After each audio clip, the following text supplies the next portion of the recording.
Las mujeres reflejadas en estas letras, aquellas que fueron protagonistas de los sucesos más estremecedores de Colombia, las que siguen alzando su voz, fueron y serán por siempre mujeres míticas. Los recuerdos no se incineran y la memoria resulta siendo más fuerte que las balas. Aquella mujer cuya voz levanta los vientos para apagar el fuego caminó con el corazón de la mano, destilando ausencia y soledad.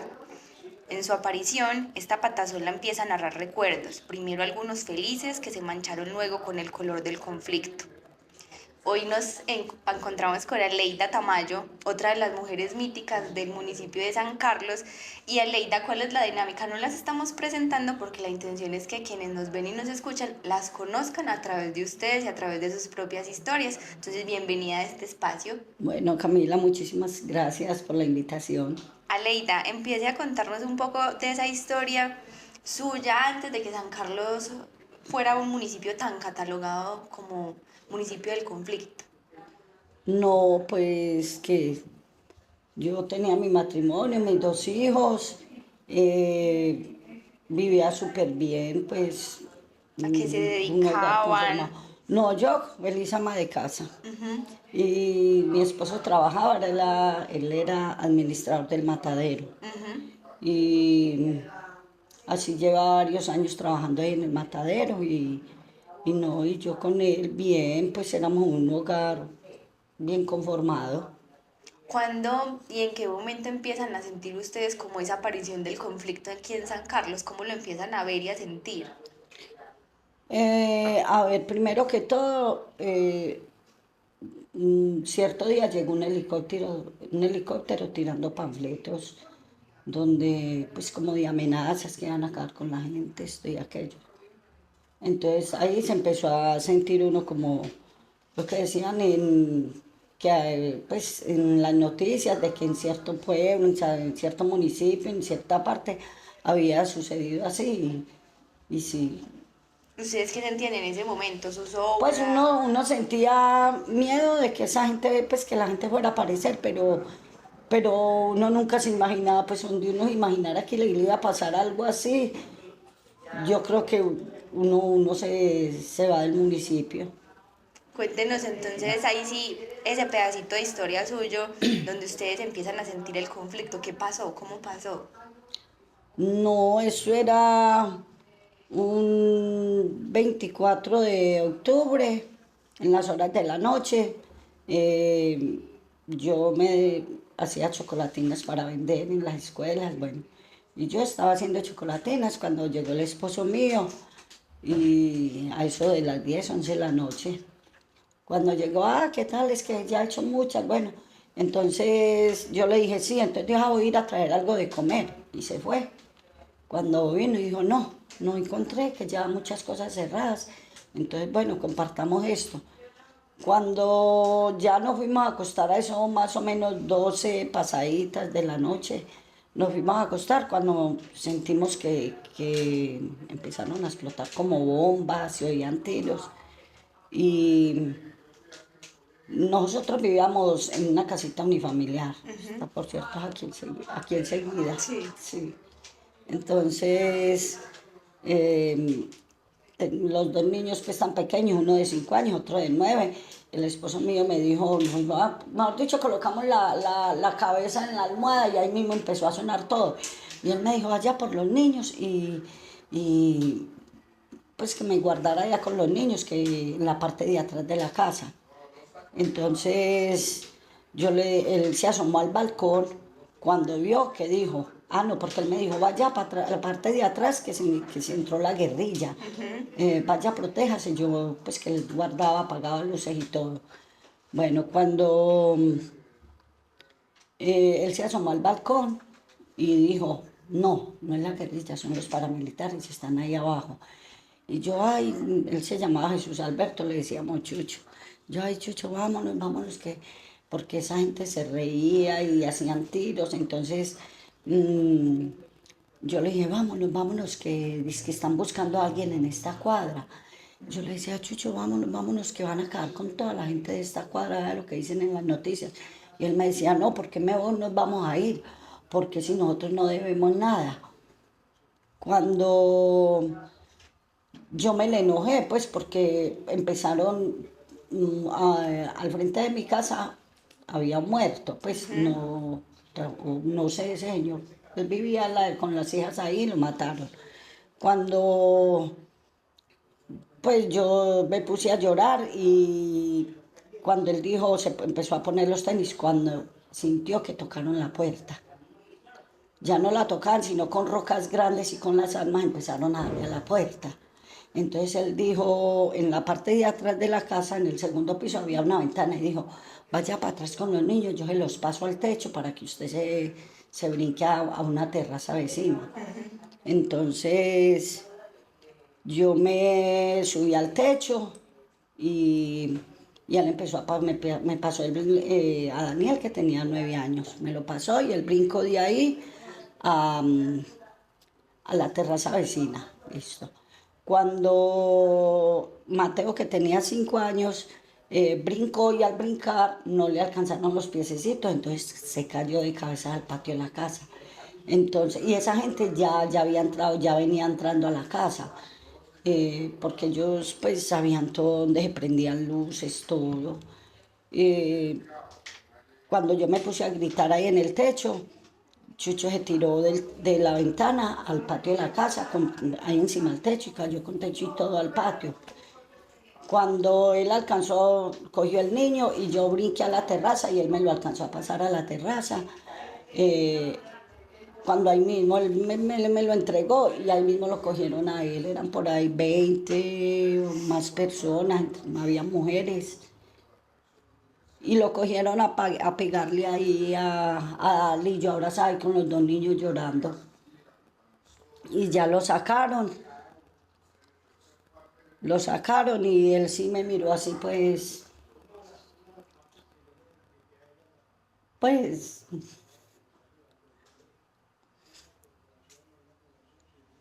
la mirada era como pues como de una despedida. Entonces, ya como yo me puse a tocar ahí en una terraza, yo no sabía de quién era, yo ahora me que estoy con los niños, bueno, había unas muchachas, me abrieron, resulta que ahí había un muchacho que había estudiado conmigo y ya las hermanas no me dejaron, yo venga, cuídame los niños, que, o sea, era por un callejón, y déjenme, yo voy a asomarme a ver dónde está Chucho, que esto y aquello.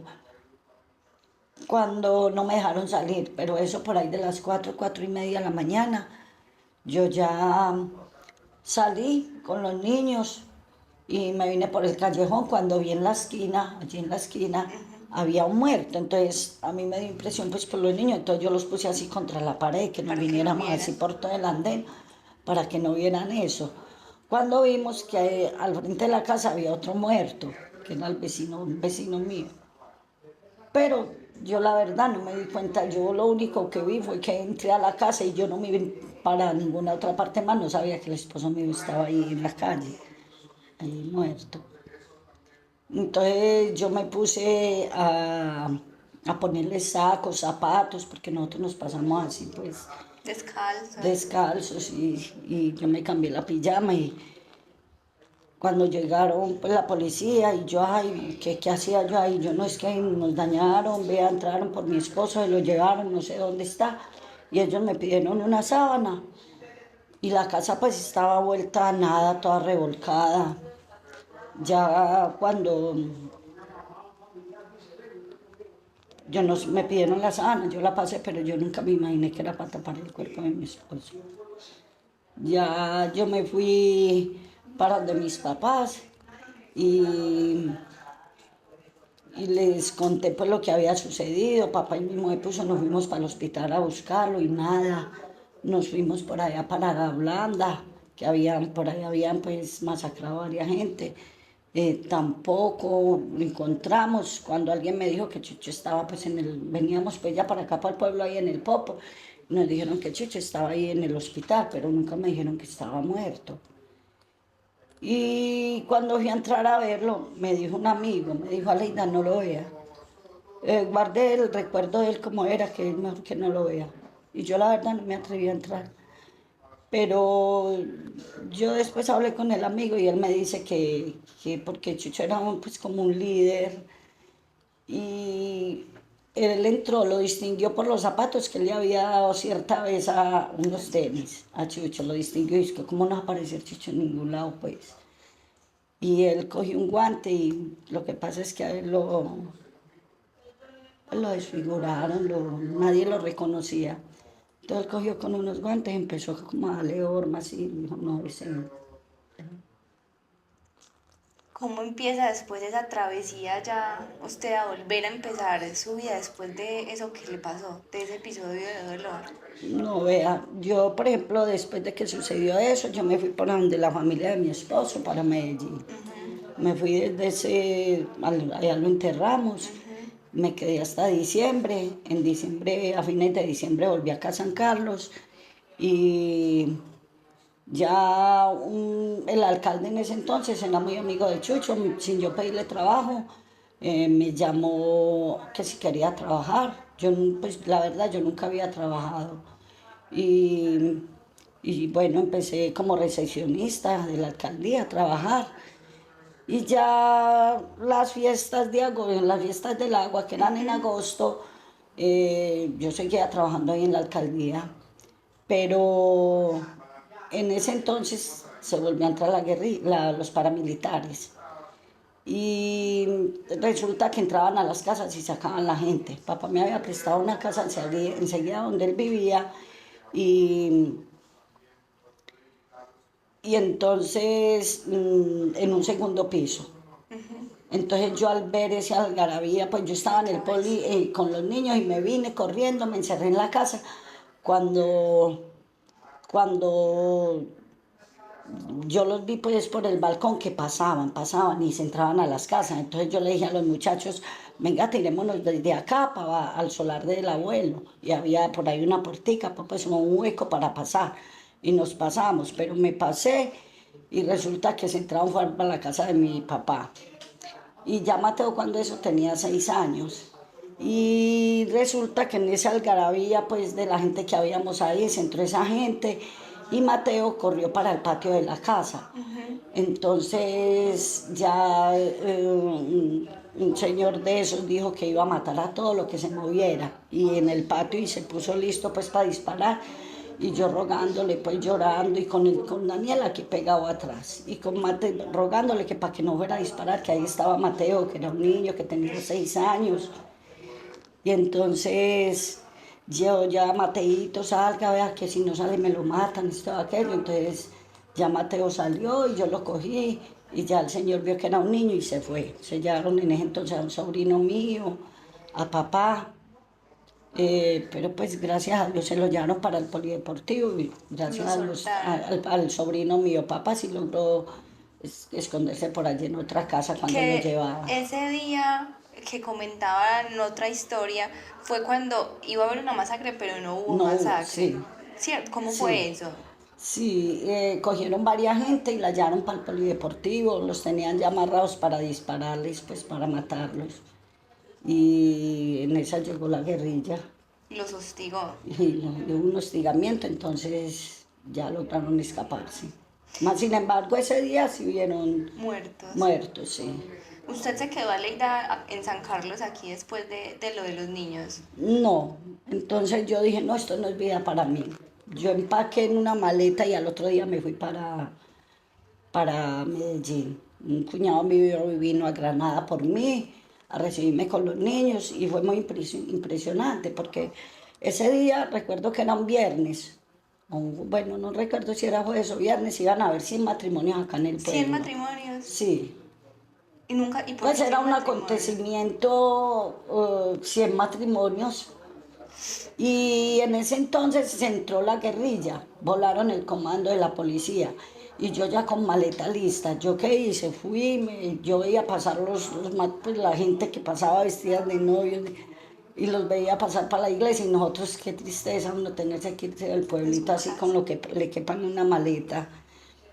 Y yo decía, no, yo no puedo sacrificar más mis hijos.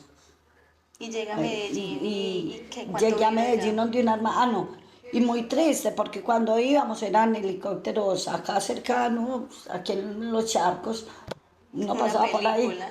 Eso era una película porque veía uno como ya los unos amarrados a otros, helicópteros sobrevolando, dando bala, pues eso es muy horrible, pues muy... Y uno pensando que ya le van a dar al bus, que con los niños, todo eso, entonces, mejor dicho, era uno como quien dice, La sálgase quien huida. puedas. Sí, llegué a Granada, ya el cuñado mío me estaba esperando allá porque también pues les daba miedo venir, porque pues Y en Granada la tampoco era que situación, estuviera muy eso. bien. Ujú. Y entonces había una hermana allá, ya me quedé con ella en la casa, ya después me organicé en otro apartamento y ya en Medellín duré 4 años, me quedó grande la ciudad, la verdad. Duro. Duro, muy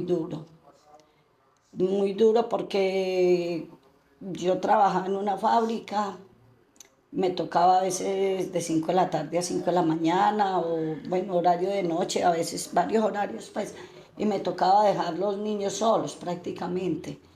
Entonces, por ejemplo, al mayor me tocó enseñarle que él le hacía de comer al otro, esto, aquello, pues, y uno dejarlos como a la deriva. Y yo me enfermé mucho porque es que yo no descansaba. Yo trabajaba y venía pendiente de las tareas de los muchachos, esto, aquello, con laborales. Y Entonces entonces pasan 4 años y usted se devuelve con ellos. papá me dijo, no, fue una vez a Medellín y me dijo, no, usted está muy flaca, muy enferma. Yo me enfermaba casi cada 8 días. Me dijo, no, vámonos para San Carlos, yo le presto una casa. A usted no le gusta vivir con nadie, yo le presto una casa, va y come donde su mamá. Y así hice. Y cómo empieza otra vez como esa nueva vida aquí en San Carlos, y a eso le sumamos de pronto que las mujeres empezaron a asumir otros roles distintos porque a muchas les asesinaron a sus esposos. Sí, era muy complicado porque aún en esa época todavía había algo De conflicto. de conflicto, sí.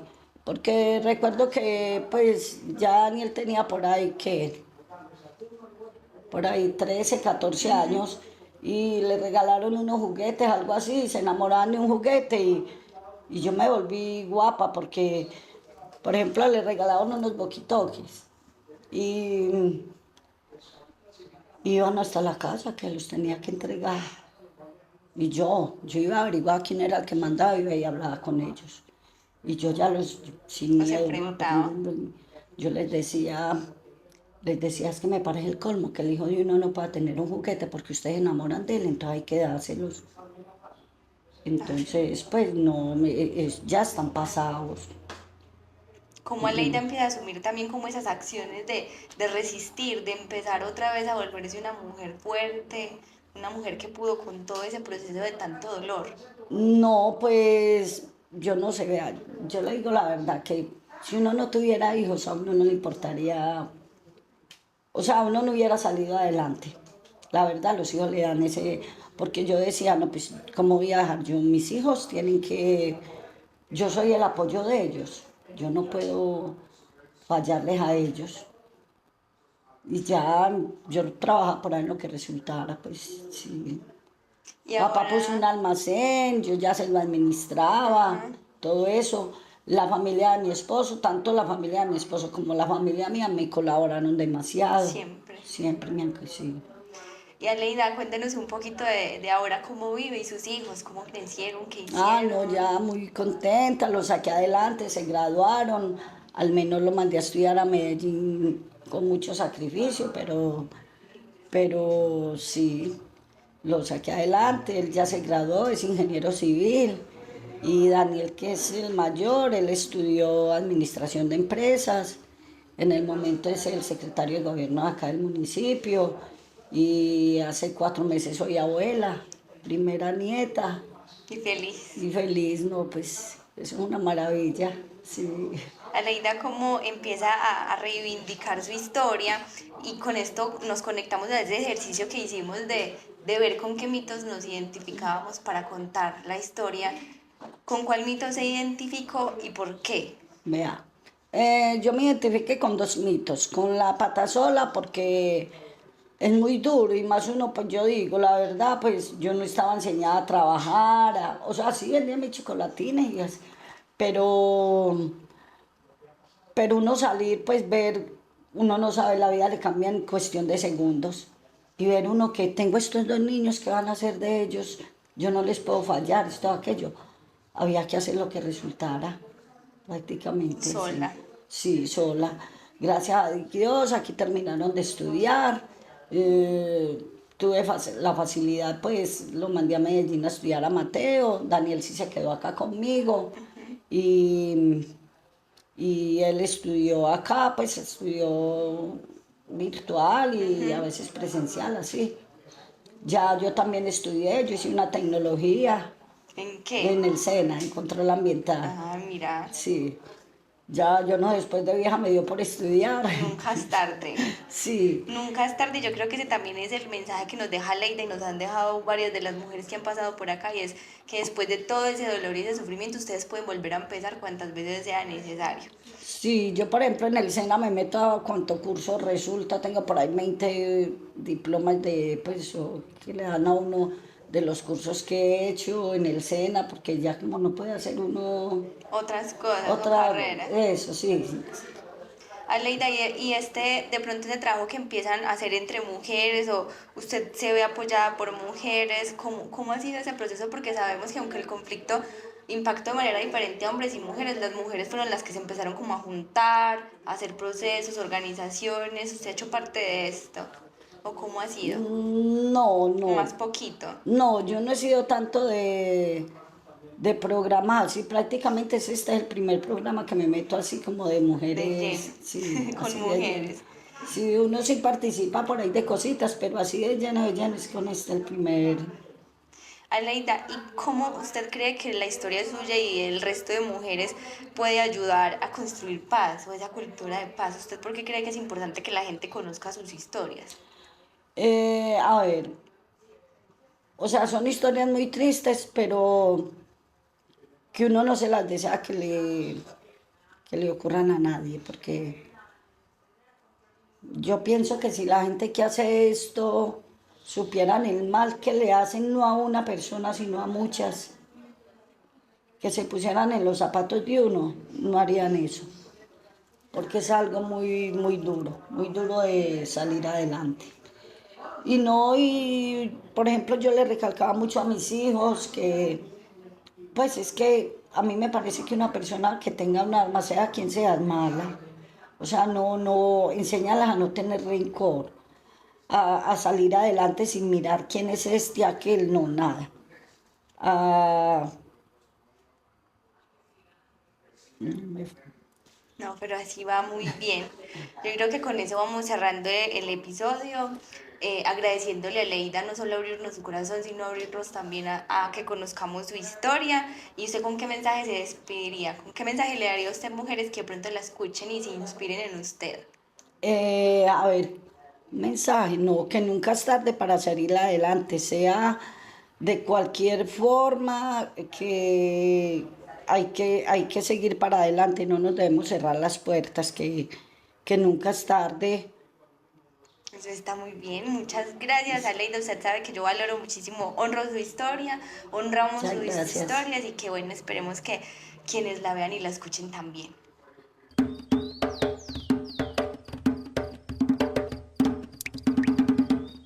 Nos vemos y escuchamos cada jueves a través del episodio de Una Mujer Mítica.